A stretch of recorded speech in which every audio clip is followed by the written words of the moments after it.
Good morning students. फिर से एक नया दिन और एक नई सेशन। हमेशा की तरह पहले डेट लिख लेते हैं, 26 अक्टूबर 2022।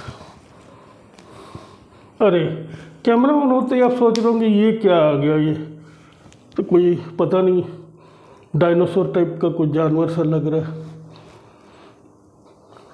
मुझे भी तो ऐसे ही लग रहा है, डायनासोर जैसा ही है। खैर, आज की चर्चा का विषय है ब्लैक स्वान इवेंट, यानी कि काला हंस घटना। Black swan event, black swan event, Hindi में बोले तो काला हंस घटना।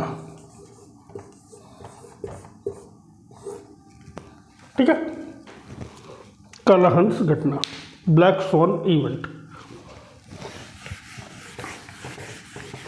अब एक ब्लैक स्वान को दर्शाने के लिए मैंने ये स्वान बनाया है, स्वान हंस बनाया है।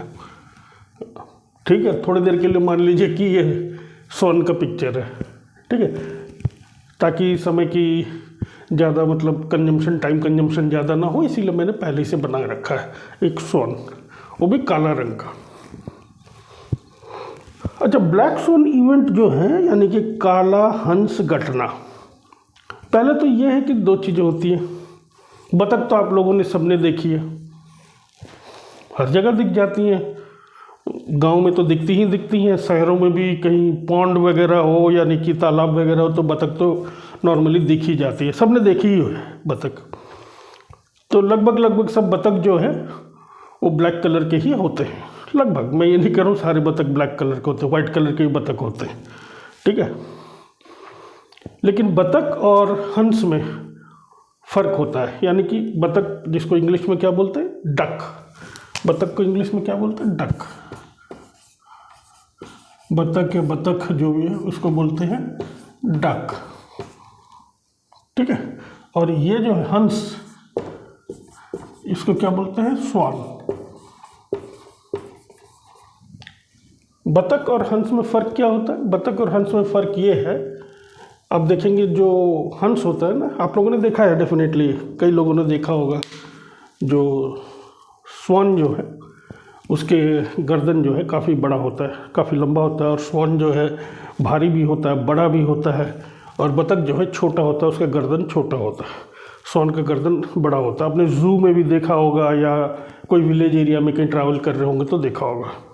मतलब वही एक ही फैमिली में आ जाती है, मतलब जैसे कि बतख के परिवार में आ जाता है स्वान भी, स्वान जो है, लेकिन स्वान बड़ा होता है। और वैसे भी आप देखिएगा जो बतख जो है ना, वो पानी वाले एरिया में ज़्यादा रहना पसंद करता है, तालाब वगैरह में रहना पसंद करता है, लेकिन स्वान जो है दलदली एरिया में, उस टाइप के एरिया में रहना ज़्यादा पसंद करता है। बतख जो है पानी में रहना ज़्यादा पसंद करता है, क्योंकि बतख को जो है तैरना उड़ना का बहुत शौक़ रहता है। तो ये जस्ट एक ब्रीफ इंट्रोडक्शन मैंने दिया आपको कि बतख जो मतलब डक होता है, हंस जो है स्वान होता है। तो ये ब्लैक स्वान इवेंट यानी कि काला हंस घटना, आखिर ये है क्या, और क्या ये इसके विषय में जानना जरूरी है? जी हाँ, इसके विषय में जानना बहुत ज़्यादा ज़रूरी है कॉम्पिटिटिव एग्जाम्स के लिए।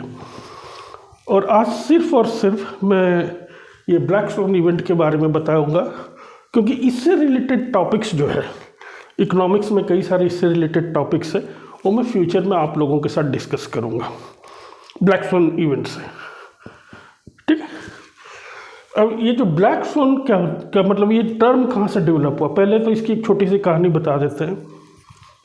लगभग आप मान के चलिए end of the 16th century, यानी कि बिगिनिंग ऑफ 17th सेंचुरी तक, लगभग 1697 तक यूरोप के मैक्सिमम देश, लगभग सारे देश यही मानते थे कि जो स्वान होता है यानी कि हंस जो होता है वो हमेशा सफ़ेद ही रंग का होता है। मानते क्या थे, बल्कि मतलब इनके जो रिकॉर्ड्स वगैरह में सब में यही लिखा है कि जो हंस है उसका रंग हमेशा सफ़ेद ही है। कभी किसी ने मतलब सोचा ही नहीं था कि हंस काला रंग का भी हो सकता है, और अगर किसी को बोलो तो मानेगा ही नहीं। मतलब उनका ये बोलना होगा कि ये इम्पॉसिबल है, हंस कभी ब्लैक रंग के होते ही नहीं हैं, हंस हमेशा वाइट रंग के ही होते हैं। कब तक? 1697 तक, यानी कि 17वीं शताब्दी तक यूरोप के लोग मानते थे। अब उसी दौर में नीदरलैंड के एक एक्सप्लोरर हुआ करते थे। पहले क्या होता था ना, समुद्र में एक्सप्लोरर सब जाते थे नए नए देश ढूंढने के लिए। जैसे वास्को ड गामा भी देश ढूंढने के लिए थे, वो पोर्चुगल के थे, पोर्चुगीज़ थे। उसी तरह उन दिनों एक कंट्री है नीदरलैंड्स करके, नीदरलैंड्स, ठीक है, यूरोप में है, यूरोप के देश है नीदरलैंड्स। वहाँ के एक एक्सप्लोरर थे, उनकी टीम के साथ वो ऑस्ट्रेलिया की तरफ निकल पड़े। नीदरलैंड्स को हम लोग हॉलैंड भी बोलते हैं। नीदरलैंड और हॉलैंड ये दोनों सेम है, बराबर है। नीदरलैंड हॉलैंड, जैसे भारत हो गया, इंडिया हो गया, सेम है ना, इंडिया भारत, उसी तरह Netherland Holland. By the way, आप लोगों को अगर नहीं पता है, मैक्सिमम लोगों को पता होगा ही होगा कि ये जो नीदरलैंड या हॉलैंड, इसकी राजधानी क्या है? इसकी राजधानी है एम्स्टर्डम। एम्स्टर्डम इनकी राजधानी है। और यहाँ के लोगों को डच बोलते हैं। जैसे इंडिया के लोगों को, इंडिया में रहने वाले लोगों को क्या बोलते हैं? इंडियंस। पाकिस्तान के लोगों को पाकिस्तानीस, बांग्लादेश के लोगों को बांग्लादेशीस। उसी तरह नीदरलैंड या हॉलैंड, क्योंकि ये दोनों सेम ही है, यहाँ के लोगों को डच बोलते हैं। तो 1697 में डच एक्सप्लोरर्स जो है वो निकल पड़े ऑस्ट्रेलिया की तरफ, ठीक है। अब ऑस्ट्रेलिया की तरफ जब वो गए, ऑस्ट्रेलिया जब पहुंचे, वेस्ट कोस्ट ऑस्ट्रेलिया की तरफ, ठीक है ना, जैसे इंडिया में जैसे होता है ना, east side, west side, north side, south side, उसी तरह ऑस्ट्रेलिया के वेस्ट कोस्ट में उनको पहली बार जिंदगी में काला रंग का हंस दिख गया। वो बहुत अचंभित हुए, क्योंकि दुनिया अब तक यही मानती थी 17वीं सेंचुरी तक कि हंस कभी ब्लैक होते ही नहीं हैं। उन्हें विश्वास ही नहीं हुआ कि अरे ब्लैक हंस भी हो सकते हैं। चलो, मतलब उस टाइम में लोगों को अगर आप बोलते, इससे पहले, ये डच एक्सप्लोरर के देखने से पहले, कि मैंने काला हंस देखा है, वो मानते भी नहीं, या काला हंस होते हैं वो मानते ही नहीं, क्योंकि सारे रिकॉर्डेड इन्फॉर्मेशन जो है वो यही बताते हैं कि हंस जो है, तब तक जब तक कि उनको देखा नहीं गया, वो यही बताते हैं कि हंस जो है हमेशा वाइट होता है। अब जो है कॉन्सेप्ट चेंज हो गया कि हंस जो है ब्लैक भी हो सकता है, बल्कि अच्छे मात्रा में ब्लैक भी हो सकता है। हालांकि सफ़ेद रंग के हंसों की संख्या ज़्यादा है, ब्लैक रंग के हंसों की संख्या कम है, पर है ब्लैक कलर के हंस भी हैं।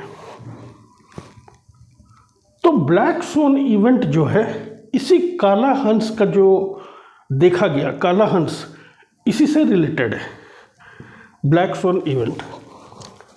अब जैसे ब्लैक स्वैन इवेंट जो नाम, ये नाम किसने फ्रेम किया? किसी ने तो किया होगा। जैसे द्वितीय विश्व युद्ध के बाद, सेकेंड वर्ल्ड वॉर के बाद, अमेरिका और रशिया के बीच में हमेशा तनातनी रहती थी, कोल्ड वॉर, मतलब शीत युद्ध लगे रहता था ना, आप लोगों को सबको पता है। यानी कि अमेरिका को हमेशा शक रहता था कि रशिया का भी हम पे अटैक कर देगा, रशिया को शक रखे रहता था कि अमेरिका हम पे अटैक कर देगा। तो दोनों एक दूसरे से आगे बढ़ने के लिए कभी कोई एक नया मिसाइल परीक्षण कर रहा है, कभी कोई एक नया मिसाइल परीक्षण कर रहा है, ठीक है ना।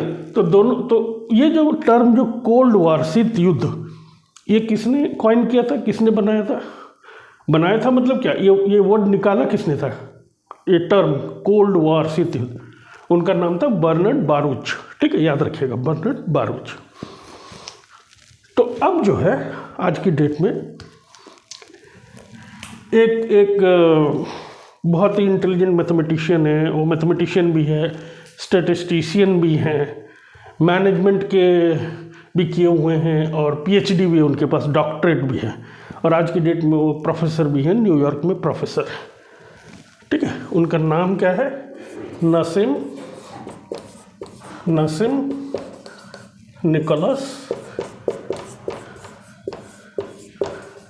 तैयब।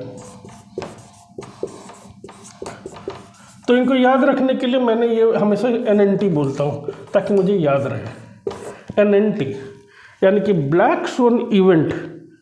ये टर्म, ये मेटाफर ब्लैक स्वैन इवेंट, ये इसकी जो मतलब शुरुआत, इसको बोलना प्रारंभ किया नासिम निकोलस तैयब। ये कोई ऐसा इंसान नहीं है, ये एक बहुत ही पढ़े लिखे इंसान है और एक डिस्टिंग्विश्ड प्रोफेसर है, न्यूयॉर्क में प्रोफेसर है इंजीनियरिंग कॉलेज में। ठीक है, तो इनको याद रखने के लिए क्या हो गया? NNT। तो हमें इतना जानना नहीं कि नासिम निकोलस तैयब कहाँ से हैं, फिर भी हल्का सा आइडिया आपको दे रहा हूँ। ये मूल रूप से लेबनीज़ हैं, यानी कि जैसे कई इंडियन, यानी कि अभी UK का जो करंट प्राइम मिनिस्टर बने, आपको पता है, जो ऋषि सुनक जो बने, है तो मूल रूप से इंडियन, लेकिन अब वो रह गए हैं UK में, वहाँ के सिटीजन हैं, तो उनको क्या बोलते हैं? UK इंडियन वाला।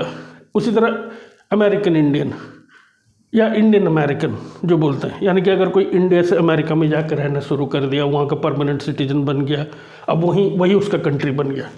उसी तरह ये जो नासिम निकोलस तैयब है, हाँ, इनका ये मूल रूप से जो है ये लेबनान से। कहाँ से? Lebanon, LEBANON, Lebanon. और ये अमेरिकन सिटीजनशिप बाद में इन्होंने लिया, तो ये लेबनीज़ अमेरिकन है, लेबनीज़ अमेरिकन।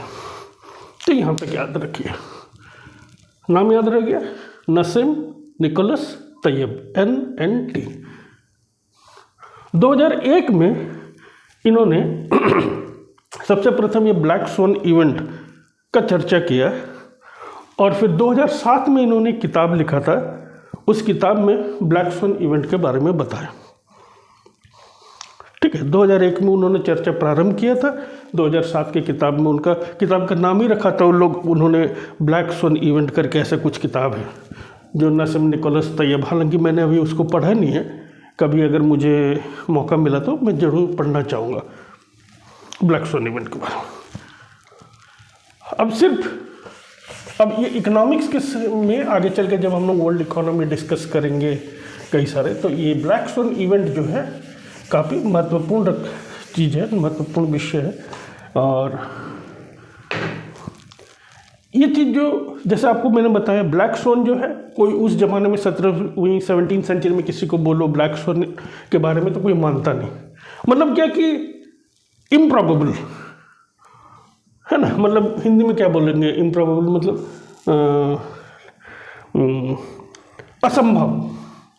असंभव कि ब्लैक स्वैन असंभव। लेकिन बाद में ब्लैक स्वैन भी दिख गए लोगों को 17वीं सेंचुरी में, 1697 में डच एक्सप्लोरर्स को। तो ब्लैक स्वैन इवेंट जो होता है, एक ऐसा इवेंट का मतलब क्या होता है? इवेंट का मतलब घटना। इवेंट का मतलब घटना। इवेंट इंग्लिश में इवेंट बोलते हैं। इवेंट का मतलब होता है घटना। कोई भी एक ऐसा घटना जो हाईली इम्प्रॉबेबल हो। इम्प्रॉबेबल मतलब असंभव। इम्प्रॉबेबल,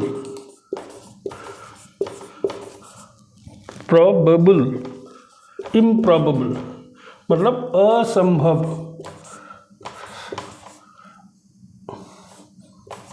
देखिए मेरा स्पेलिंग पे मत जाइएगा, हिंदी में स्पेलिंग थोड़ा मिस्टेक हो सकता है, बस आपको समझाने के लिए मैं लिखा हूँ। हिंदी में थोड़ा स्पेलिंग शायद मेरा हिंदी, वैसे भी मेरा हिंदी थोड़ा सा ठीक ठाक सा नहीं है, बोल लेता हूँ, लिखने में थोड़ा दिक्कत है, इंग्लिश लिख लेता हूँ ठीक ठाक से।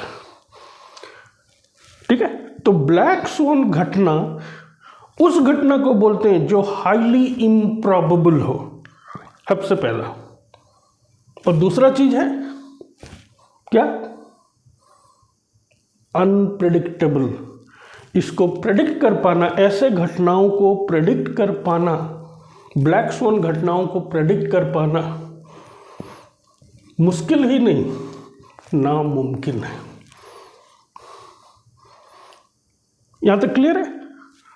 ब्लैक स्वॉन इवेंट यानी कि काला हंस घटना उस घटना को बोलते हैं जो कि असंभव है, मतलब हो ही नहीं सकता। ठीक है, असंभव। प्रोबेबिलिटी जो इसका जो है मतलब नहीं, इम्प्रॉबेबल। लेकिन इससे कोरिलेट कीजिए, जो डच एक्सप्लोरर्स और जो यूरोप जो पहले मानती थी कि काला हंस ये तो हो ही नहीं सकता, क्योंकि हंस तो सफ़ेद ही होते हैं। ठीक है, तो उसी से इसे मतलब कोरिलेट करके जो मैंने आपको बोला निकोलस तैयब, नसीम निकोलस तैयब, इन्होंने ये ब्लैक स्वॉन इवेंट का जो मेटाफर बनाया कि कोई भी इवेंट, कोई भी घटना जो हाईली इम्प्रोबेबल, असंभव हो, वो ब्लैक स्वॉन। इसको प्रेडिक्ट नहीं कर सकते हैं, यानी कि इसके कोई पास डेटा, हिस्टोरिकल एनालिसिस प्रीवियस में नहीं थे जिनको पढ़ के कि कोई पैटर्न को देख के कि एक पैटर्न की पीछे आज से 100 साल पहले ऐसा ऐसा हुआ था, तो इस बेसिस पर हम ये प्रेडिक्ट मतलब हम ये प्रेडिक्ट करते हैं कि अगले 2 साल या 3 साल या 4 साल में ऐसा कुछ होने वाला है। तो ब्लैक स्वॉन इवेंट को कभी हम प्रेडिक्ट नहीं कर सकते। 2 तरह के और भी स्वॉन्स होते हैं। ठीक है, एक होता है ग्रे स्वॉन, ये तो हो गया ब्लैक स्वॉन, एक हो गया ब्लैक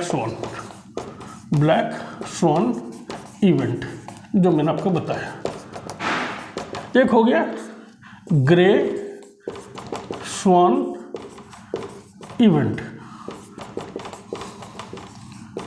और एक हो गया व्हाइट स्वॉन इवेंट, यानी कि काला हंस घटना, जिसके बारे में अभी थोड़ी देर पहले मैंने आपको बताया हाईली इम्प्रॉबेबल होता है, प्रेडिक्ट नहीं कर सकते हैं। एक होता है ग्रे स्वॉन इवेंट। ठीक है, इसका होने का चांसेस हाई होता है, यानी कि संभव है ये घटना हो, हाई प्रोबेबिलिटी चांस है इसका। ठीक है, उसको बोलते हैं ग्रे स्वॉन इवेंट। और एक तीसरा है व्हाइट स्वॉन इवेंट, मतलब हाईली सर्टन, मतलब ऐसा होगा ही। ये क्या है? ग्रे स्वॉन, ऐसा हो सकता है, यानी कि इसको प्रेडिक्ट किया जा सकता है। ग्रे स्वॉन को, व्हाइट स्वॉन इवेंट को, grey sworn event, white sworn event. Grey मतलब वो रंग होता है ना, जैसे मान लीजिए काला रंग में अगर आप सफ़ेद रंग मिला दो और नीला रंग मिला दो तो जो रंग आता है उसको बोलते हैं ग्रे, यानी कि स्लेट, जिसमें हम लोग बचपन में जो ABCD लिखना सीखते थे, वो स्लेट, जो बच्चे स्लेट पढ़ते थे, स्लेटी रंग जो है वो होता है ग्रे।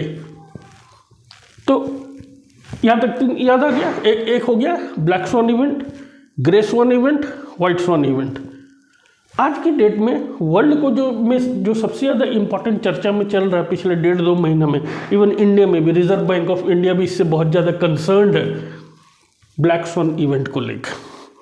कई सारे न्यूज़ चैनल्स वगैरह में अगर आप कभी घर में न्यूज़ देखते होंगे तो न्यूज़ एंकर जो है बोलेगा ब्लैक स्वॉन इवेंट के बारे में, तो आपको लग रहा होगा ये ब्लैक स्वॉन इवेंट क्या है यार, समझ में नहीं आ रहा, क्योंकि आपको पता होगा तब ना समझ में आएगा कि ब्लैक स्वॉन इवेंट क्या है। लेकिन अब जब आपको न्यूज़ एंकर पढ़ रहा होगा या कहीं से न्यूज़ पेपर में आप पढ़ेंगे ब्लैक स्वॉन इवेंट, तो आप समझ जाएंगे कि सर ने बताया था कि ब्लैक स्वॉन इवेंट यानी कि ब्लैक स्वॉन वाले घटना, यानी कि काला हंस घटना, उस घटना को बोलते हैं जो कि हाईली इम्प्रॉबेबल होना, जिसका चांस असंभव है, असंभव। ठीक है, अब आपको समझ में आ गया कि ब्लैक स्वॉन इवेंट क्या होता है।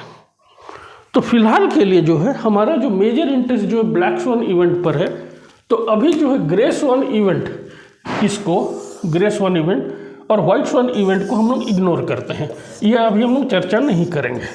हमारा चर्चा जो है सिर्फ ब्लैक स्वॉन इवेंट पे है। ठीक है, ग्रे स्वॉन इवेंट मैंने बता दिया आपको, हाईली प्रोबेबल, मतलब असंभव नहीं है, संभव है कि ऐसा हो सकता है। इसके लिए, इसको एनालाइज करने के लिए जो एनालिस्ट के पास हिस्टोरिकल डेटा होते हैं, और डेटा के बेसिस पे फोरकास्ट कर सकते हैं, प्रेडिक्ट कर सकते हैं कि ऐसा हो सकता है।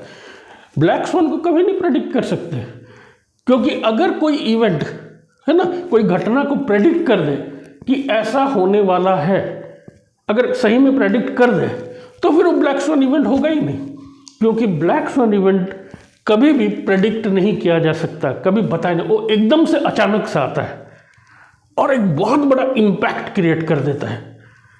मतलब अचानक से वो इवेंट होगा, अचानक से वो घटना होगा और वर्ल्ड इकोनॉमी में एक तहलका मचा देगा, तहस नहस करके रख देगा वर्ल्ड इकोनॉमी को। कई बार कई कंट्रीज की इकोनॉमी को चरमरा देगा, कंट्रीज के जीडीपी जो ग्रॉस डोमेस्टिक प्रोडक्ट बिल्कुल नीचे गिर जाएंगे। और ये पॉसिबल है, हिस्ट्री में ऐसे कई बार हुआ है। एक दो एग्जांपल मैं आपको दे रहा हूँ, जो ब्लैक स्वैन इवेंट मतलब हाईली इम्प्रॉबेबल इवेंट जो कि हुए हैं, और अभी ज़्यादा दिन नहीं, थोड़े दिन, कुछ ही साल पहले हुए हैं कुछ एक इवेंट्स। तो अमेरिका के ट्विन टावर में अटैक आया था, आप लोगों को याद है, अलकायदा ने, जिसको हम लोग 9/11 इवेंट बोलते हैं, 9/11 इवेंट बोलते हैं, जो ट्विन टावर में जो एरोप्लेन सब आकर धड़ाम धड़ाम घुसे थे, कई लोग मारे गए थे, वो एक ब्लैक स्वैन इवेंट था। क्यों ब्लैक स्वैन था? क्योंकि अमेरिका जैसा देश जिसकी सिक्योरिटी सिस्टम इतनी टाइट है, इतनी ज़बरदस्त है, वर्ल्ड का सुपर पावर, वर्ल्ड में टेक्नोलॉजिकली मोस्ट एडवांस्ड, वर्ल्ड में one of the best missile defence technology, world का बेस्ट एयरफोर्स नेवी, सब कुछ होने के बावजूद उस पर अटैक हो गया उसके ट्विन टावर में। मतलब एक आम आदमी, दुनिया भर में कोई भी आदमी मतलब ये विश्वास करने को रेडी नहीं होगा कि अमेरिका में अटैक हो गया ट्विन टावर में। मतलब थोड़ी देर के तो उसका दिमाग हिल जाएगा, ऐसा कैसे हो सकता है, पॉसिबल ही नहीं है, मतलब असंभव है, अमेरिका में अटैक हो गया।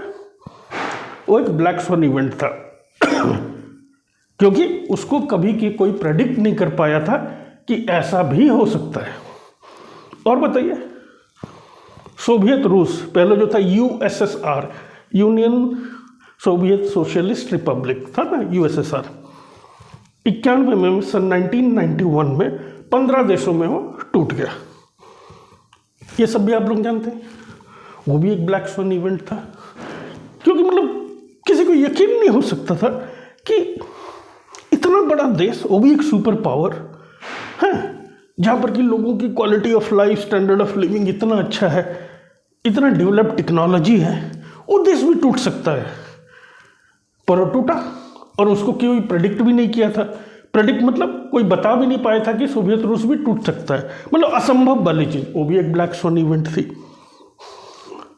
अब देखिए, सोवियत रूस टूटा, 15 नए राष्ट्र बने।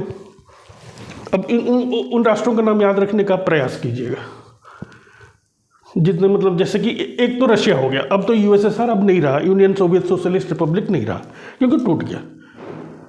जस्ट मतलब ये आउट ऑफ द टॉपिक में जा रहा हूँ, आउट ऑफ द टॉपिक यानी कि जस्ट आपको बताने के लिए कि सोवियत रूस टूटने के बाद कौन कौन से राष्ट्र बने।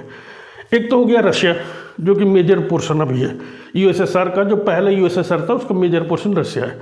और फिर छोटे छोटे कई देश टूट गए, क्या क्या, कजाकिस्तान है, ताजिकिस्तान है, तुर्कमेनिस्तान है, आर्मेनिया है, अजरबैजान है, मोल्डोवा है, बेलारूस है, लिथुआनिया है, लैटविया है, यूक्रेन है, एस्टोनिया है, ऐसे करके 15 देश जो थे वो नए देश बने थे। वो भी एक ब्लैक स्वैन इवेंट था।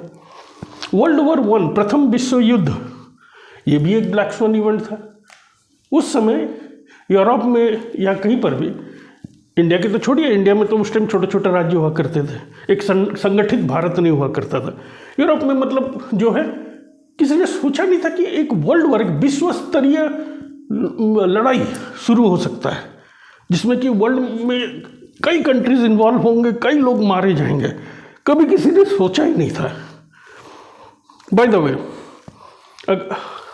मेरे ख्याल से आप लोगों को पता ही होगा कि वर्ल्ड वॉर 1 होने का कारण क्या था, और नहीं पता है तो कभी कोई दूसरे टॉपिक में, कोई दूसरे दिन मैं उसको एक्सप्लेन कर दूंगा, ठीक। वर्ल्ड वॉर, ये सब जो इवेंट है वो ब्लैक स्वैन इवेंट है, मतलब जिनको किसी ने कभी प्रेडिक्ट ही नहीं किया था। मतलब प्रेडिक्ट कर पाना बहुत ही मुश्किल, क्योंकि अभी का जो सिचुएशन होगा, अभी करंट सिचुएशन होगा, उस सिचुएशन को एनालाइज जब किया जाएगा, बड़े बड़े एनालिस्ट बैठे होते हैं, वो काफ़ी इंटेलिजेंट बुद्धिजीवी होते हैं, बहुत पढ़े लिखे होते हैं, वो स्टैटिस्टिशियन होते हैं, मैथमेटिशियन होते हैं, पास्ट मॉडल्स को देखते हैं, हैं, पास्ट मॉडल को देख के future model, business model predict कर सकते हैं। पास्ट बिजनेसेस को देखते हैं कि पहले क्या हुआ था, आज से 100 साल पहले क्या हुआ था यूरोप में, कितने कितने सालों के बाद यूरोप में या अमेरिका में ऐसा कुछ घटना हुआ था, उस बेसिस पर वो प्रेडिक्शन कर सकते हैं। बट इसमें ऐसा कुछ भी नहीं है, क्योंकि ट्विन टावर पे जो अटैक हुआ, ये अटैक जो हुआ इसको कैसे प्रेडिक्ट करें, क्योंकि इस तरह का कोई इवेंट पहले हुआ ही नहीं था। ठीक है, यहां तक क्लियर है। तो ब्लैक स्वैन इवेंट जो है अभी चर्चा का विषय है इंडिया में बहुत ज़्यादा, टीवी में भी आते रहता है। इंडिया का जो है मेन गवर्निंग बैंक कौन सा है, रिजर्व बैंक ऑफ इंडिया है ना, आरबीआई। आरबीआई का एक स्टडी में पता चला है कि हो सकता है कि भारत में भी एक ब्लैक स्वैन इवेंट हो, पर वो करेक्ट एकदम सटीक नहीं बता पा रहे हैं कि ब्लैक स्वैन इवेंट होगा, क्योंकि अगर सटीक प्रेडिक्ट कर देंगे तो फिर वो ब्लैक स्वैन इवेंट रहेगा ही नहीं। क्योंकि ब्लैक स्वैन इवेंट का एक कैरेक्टरिस्टिक्स मैंने क्या बताया, अनप्रेडिक्टेबल, प्रेडिक्ट नहीं कर सकते, और इम्पैक्ट, जबरदस्त इम्पैक्ट करता है। जैसे जो एटॉम बम गिराया गया था सेकेंड वर्ल्ड वॉर में जापान के ऊपर, हिरोशिमा और नागासाकी में, ठीक है, मतलब इम्पैक्ट कितना जबरदस्त था सोचिए। लोग गल गए, दूर दूर तक घरें जो है मतलब जमीन बंजर हो गई। मतलब इम्पैक्ट इसको बोलते हैं, मतलब कोई चीज़ का इस्तेमाल करने के बाद जो रिजल्ट हुआ वो इम्पैक्ट, कि इम्पैक्ट कितना। उसी तरह ब्लैक स्वैन इवेंट का इम्पैक्ट बहुत ज़बरदस्त होता है। मतलब अगर ब्लैक स्वैन इवेंट हुआ, मतलब एक बहुत ही विश्व स्तरीय प्रॉब्लम क्रिएट हो सकती है। और मोस्ट लिस्टेड अभी जो रिसेंट जो ब्लैक स्वैन इवेंट है वो 2008 में हुआ था, जब अमेरिका के इन्वेस्टमेंट बैंक, ये नाम याद रखिएगा कि अगर बाई चांस कहीं पूछे कि 2008 का सबसे बहुचर्चित ब्लैक स्वैन इवेंट कौन सा था, अगर पूछा जाए तो उसमें आप क्या बोलिएगा, अमेरिका का एक इन्वेस्टमेंट बैंक है जो बहुत बड़ा बैंक है, जो कि मतलब कभी कोई सोच ही नहीं सकता है कि ये बैंक भी बंद हो जाएगा। वो बैंक बंद हो गया लेहमन ब्रदर्स के नाम से, लेहमन ब्रदर्स,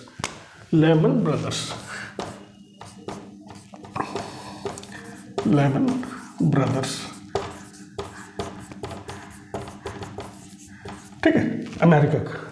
ये 2008 में हुआ था। अब ये क्यों हुआ था, कैसे ये इवेंट हुआ, इसका इम्पैक्ट क्या पड़ा अमेरिकन इकोनॉमी में, और इसका इम्पैक्ट क्या पड़ा ग्लोबल इकोनॉमी में, ये किसी और दिन चर्चा करूंगा। आज मेरा उद्देश्य था कि आप पहले ये समझिए कि ब्लैक स्वैन इवेंट क्या होता है, और मुझे यकीन है कि आप समझ गए हैं कि ब्लैक स्वैन इवेंट आखिर होता क्या है। ज़्यादा नहीं, आप सिर्फ 2 कैरेक्टरिस्टिक याद रखिए, हाईली इम्प्रॉबेबल, असंभव, ऐसा हो ही नहीं सकता, ये एक कैरेक्टरिस्टिक्स। दूसरा हाई इम्पैक्ट, इसका जो इम्पैक्ट, अगर ये इवेंट हो गया, ये घटना घट गई, इम्पैक्ट बहुत ज़बरदस्ती होगा। जैसे एटॉम बम गिरा तो इम्पैक्ट बड़ा ज़बरदस्ती होता है, ज़बरदस्त इम्पैक्ट, नुकसान बहुत। उसी तरह ब्लैक स्वैन इवेंट में भी हो सकता है। और ब्लैक स्वैन इवेंट क्या हो सकते हैं, राइज ऑफ द इंटरनेट इतना तेजी से बढ़ेगा, ये कभी किसी ने सोचा नहीं था। ये भी एक ब्लैक स्वैन इवेंट है, इंटरनेट, ठीक है। Personal computers, rise of personal computers, 1990 से पहले तक जो है, 1991, 92, 90 से पहले किसी ने सोचा नहीं था कि लोगों के घर घर में लैपटॉप्स होंगे। आज हर किसी के घर में लैपटॉप है, बल्कि किसी के घर में तो 2, 3, 4 लैपटॉप्स भी होते हैं। ये भी एक तरह का एक ब्लैक स्वैन इवेंट है। अच्छा, मैं आप लोगों से पूछना चाहता हूँ, अब तो आप समझ चुके हैं कि ब्लैक स्वैन इवेंट क्या होता है। ये जो कोविड-19 आया, कोविड, ये ब्लैक स्वैन इवेंट है या नहीं है, आपको क्या लगता है? देखिए, गलत सही कोई नहीं होता है। मेन चीज़ है कि आपको एनालाइज करना है, आपको सोचना है कि सर ने क्या बताया कि ब्लैक स्वैन इवेंट क्या आता है, वो जो कैरेक्टरिस्टिक्स मैंने बताया। तो उस बेसिस पर आपको क्या लगता है कि कोविड-19 जो है वो ब्लैक स्वैन इवेंट है कि नहीं? आप मुझे कमेंट करके बताइए, कोविड-19 ब्लैक स्वैन इवेंट है कि नहीं। दूसरा जो मैंने बताया था, नासिम निकोलस तलब, इन्होंने जो ब्लैक स्वैन इवेंट जो है ना, ये जो किताब जो लिखा 2007 में जो प्रकाशित हुआ, ये बेस्ट सेलर था, न्यूयॉर्क में ये बेस्ट सेलर किताब था। और द्वितीय विश्व युद्ध के बाद 10 बेस्ट सेलर बुक था। सोचिए मतलब कितना ये किताब बिका था। नसीम निकोलस तलब का black sworn, the black swan event, ठीक है ना। तो उसमें उन्होंने ये नहीं बताया कि ब्लैक स्वॉन को आ रहा या ब्लैक स्वॉन होएगा, बल्कि उसको प्रेडिक्ट कैसे करेंगे वो बता ही नहीं सकते। कैसे बता पाए? क्योंकि मैं बार बार बता रहा हूँ, बार बार रिपीट कर रहा हूँ कि ब्लैक स्वॉन इवेंट जो है अनप्रेडिक्टेबल है, प्रेडिक्ट कर ही नहीं सकते। क्योंकि अगर प्रेडिक्ट कर लेंगे तो फिर तो ग्रे स्वॉन या व्हाइट स्वॉन होगा, ठीक है ना। हम ग्रे स्वॉन व्हाइट स्वॉन हमारा फोकस नहीं है, हमारा फोकस है ब्लैक स्वॉन इवेंट। हाँ, उस किताब में उसने ज़रूर ये बताया कि जो कंट्रीज़ जो है अपने आप को किस तरह से अपने फाइनेंशियल मॉडल्स को बनाएं कि वो तैयार रहें, वैश्विक लेवल पे, वर्ल्ड लेवल पे तैयार रहें कि बाई चांस अगर एक ब्लैक स्वॉन इवेंट होता है तो अपने आप को संभाल कैसे लें। रोबस्टनेस जिसको इंग्लिश में बोलते हैं, रोबस्टनेस ROBUSTNESS,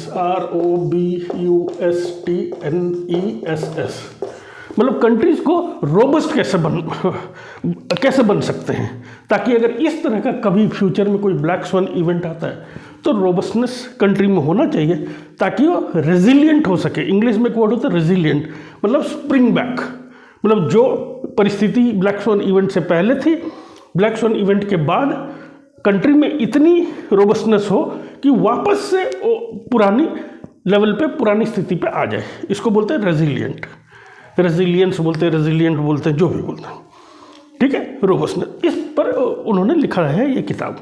कभी मौका मिला तो पढ़िएगा, मुझे भी मिला तो कभी मैं पढ़ने का प्रयास करूँगा। ये क्लियर हो गया ब्लैक स्वॉन इवेंट। अगर ब्लैक स्वॉन इवेंट क्लियर हो गया, इसको देखिए, ये बहुत ही इंपॉर्टेंट टॉपिक है। बिलीव मी, आपके ये जो स्टेट स्टाफ सिलेक्शन कमीशन वगैरह में और JPSC वगैरह में ये ब्लैक स्वॉन इवेंट्स को लेके क्वेश्चंस आते रहते हैं। अब अगर कोई भी बोलेगा कि आप मान लीजिए कोई बात कर रहे हैं, वो सोचे कि क्लास 8-9 का बच्चा है, 10 का, इसको क्या पता क्या है, वो ब्लैक स्वॉन को लेके बात कर रहे हैं, तो वहाँ पर आप भी बता सकते हैं no sir, no you are wrong, I think it is not a black swan event, यानी कि मुझे लगता है कि ये ब्लैक स्वॉन नहीं है। तो हो सकता है वो बंदा बोलेगा अरे तुम्हें क्या पता ब्लैक स्वॉन क्या होती है। बोलना सर सिर्फ ब्लैक स्वॉन इवेंट ही नहीं होते, मुझे तो ग्रे स्वॉन इवेंट के बारे में पता है और व्हाइट स्वॉन इवेंट के बारे में पता है।